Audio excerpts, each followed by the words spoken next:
The, well, there is no one particular number. We are today in NBFCs one of the more significant consumer players. Right. We run a number of businesses across from two-wheeler financing, which I said is captive, to consumer durables. I believe we are one of the largest in consumer durables in the country. We also do high-end promoter funding against shares. We do small business loans. We do loan against property. So we also cross-sell insurance to our base. In each of these lines, we have product attributes or USPs which are different on at least a couple of areas and superior to what our competitors are offering. And with this, we believe we have a reason to grow because customers come to us because they see this differentiation. For example, in consumer durables, typically, if you took a consumer durable loan from a Tata Croma or a Das or a Vijay Sales, you got approved in 2 days. We automated the back-end system. We built it on an SMS gateway and then created a back-end operation center, centralized operation center, which rolls back into CIBIL, which is the credit bureau.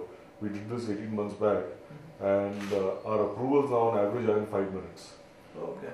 So in 5 minutes, we are able to tell the customer whether we can give him a loan or not. And this enables us to compete directly with credit cards. Because as we were discussing with our team 2 years back, if you look at consumer durable at that time, less than 10% was happening through financing. About 40% was credit cards and the rest was cash. And the people who pay cash anyway have the cash, they are paying it. So as we discussed internally, the team came up and said that our main threat is really, or opportunity is really credit cards. If you can give customers the same value proposition as credit cards at much lower interest rate, because our rates end up being lower, then that works significantly better. And that's what we managed to do. Now this is just one example, but in each business line, this is what we do. So when I sit with our teams, I ask them, why should customers come to us? You're one more NBFC or you're one more insurance company. So we need to be very clear that we are adding certain USPs where we think customers can experience that and where we think we can lead. And then you need to build on those capabilities. And this is not a stagnant game. It is changing all the time. Because what you're doing, somebody else can copy you in a year's time. So you have to move ahead. So for example, I can't give out all our secrets, but we are doing a few other innovations there which we will see being rolled out from April. So we've addressed the customer. We are now addressing the next important constituent, the dealer. So this is a continuous process. Now, as we've been giving out these loans, what we are realizing is that we have a significant consumer portfolio, and then we are building a portfolio which is small enterprises by giving them loans, whether secured or unsecured. And over the next 3 to 5 years, if we build a good enough capability of funding these small enterprises, that can become an opportunity in itself also. So between these two, the consumer and the small enterprise, I think we have a significant opportunity moving ahead. But what is the, if you look at the business model, given that banks are also not seeing any loan growth, they will increasingly try to get into the areas of NBFCs. And fundamentally, their cost of fund will be cheaper than what an NBFC can do. So what is a sustainable NIM, as well as what is the leverage required to generate a reasonable ROE? What are your thoughts on numbers? Well, see, this changes over time. The NIMs change. For example, our current NIMs would be in excess of 11%. Now, what you also have to do is, rather than doing a direct comparison with banks, there are spaces in which NBFCs have a superior value proposition and a much lower cost base than banks. And the advantage that some banks have with respect to their cost of funds gets made up by some of these other advantages. Firstly, if you look at all private sector banks, everybody doesn't enjoy a large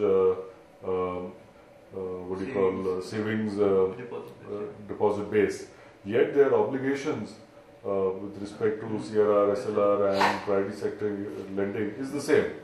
So it doesn't necessarily mean that their net average cost of funds comes down lower.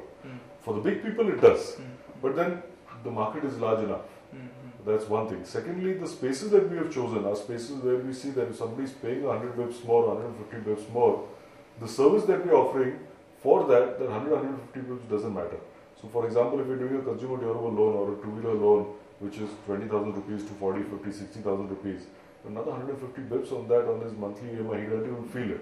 It's 50 rupees more. Correct. So for him, there are other facilities that he needs, there's flexibility that he needs, there's speed of payment that he needs, for which he is willing to do this. If you're giving a 100 crore loan to somebody, then every 25 bips matters. So it's also the space that we are working in that allows us to price a little higher. Instead, what we do as a company, if I take the consumer finance business, in each of our lines, so if we do a loan against share, we do a loan against property, we do the business loans, we are at least 25 to 50 bips higher than the competition. And the reason we do that is we tell our team that if you can sell this, you can only sell it if you provide some more value to the customer. Otherwise, he's not going to pay you more. So it forces the team to build on better value. And the additional return is just a way of demonstrating that. But it makes sure then that as a team over time, you're building a culture that is continuously innovating and trying to do something better than one that tries to more commoditize the business. Because the minute you commoditize it, then there is always a danger somebody else will come 50 bips lower and take the market away.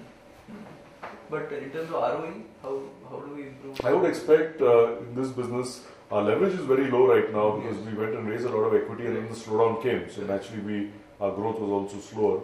I would say a 16-17% ROE is something that we have to first get to, then see how we can do better than that as well.